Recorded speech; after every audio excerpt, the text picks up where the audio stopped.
વાત કરીએ રાજકોટ જિલ્લાની, જ્યાં પાક નુકસાનીના સર્વેના સરકારે આપ્યા છે આદેશ। રાજકોટ જિલ્લાના 9 ગામના 506 ગામમાં સર્વેની કામગીરી હાથ ધરાશે।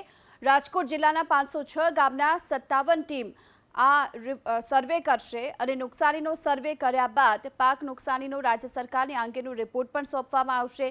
10 થી 12 સપ્ટેમ્બર સુધીમાં સરકારને આ રિપોર્ટ મોકલી આપવામાં આવશે।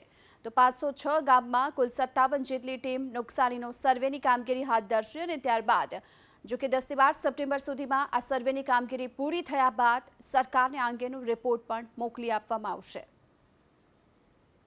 તો રાજકોટ જિલ્લામાં વરસેલા વરસાદ બાદ અનેક વિસ્તારોમાં જે પાક નુકસાની ગયું છે અને એવામાં સર્વેની કામગીરી છે તે પણ શરૂ કરી દેવામાં આવી છે। કુલ 9 ગામમાં 506 જગ્યાઓ પર શરૂ થશે આ સર્વેની કામગીરી।